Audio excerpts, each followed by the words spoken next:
I mean, it's very interesting because looking at the analysts and what they're talking about right now with the implications of the results of these midterm elections, no one is talking about Middle East issues right now. They're talking about domestic issues here in the United States.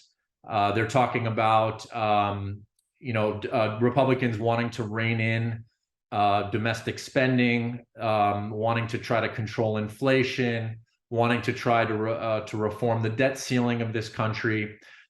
Still talking about social issues like restrictions on abortion.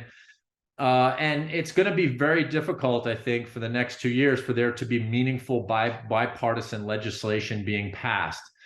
And so we'll see if Democrats and Republicans are able to work across the aisle and to get legislation done and to prevent a shutdown of our government, which has happened in the past under Trump and under Obama.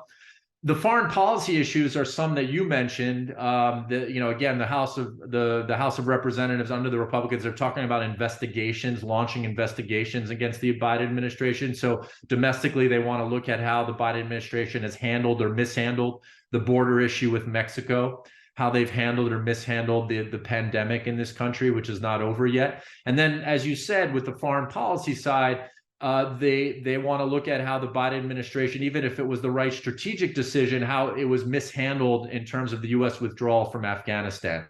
The one foreign policy they might be able to agree on is China. And so you are seeing that there might be some hope for bipartisanship in terms of trying to pass legislation or even support executive action against China in Asia. And so you're not hearing much about the Middle East or the Arab world right now.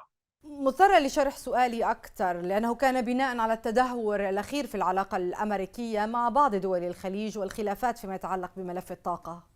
Well, I also forgot to mention that some Republicans that are entering the House of Representatives or that are already there are also talking about discontinuing U.S. military aid to Ukraine. So that's something to keep an eye on in the foreign policy realm as well. But in getting to the Middle East, I mean, I think the two main issues is number one, something that has been talked about since the Biden administration entered office. They had said they would swiftly rejoin the Iran deal, the nuclear deal with Iran. They did not do that. Now the prospects of that are looking, despite what happened in the midterm elections, are looking, or increasingly now that the House of Representatives has a Republican majority, is looking even slimmer. Not to mention what's happening inside of Iran and Iranian support for Russia and Ukraine.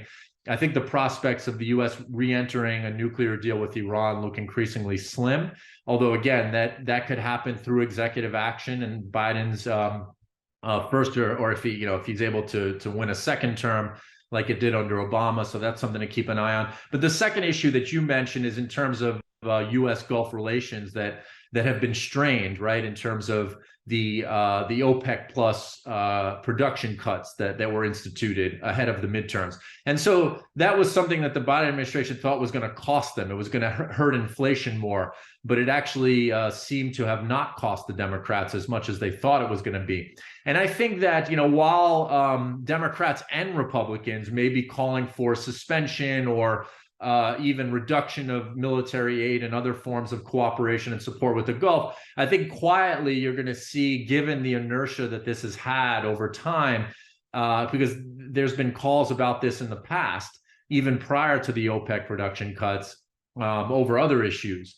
I think quietly you would probably see business as usual on that front, even if it's politically, sometimes politicians feel like they could score points by taking an extreme position on that issue.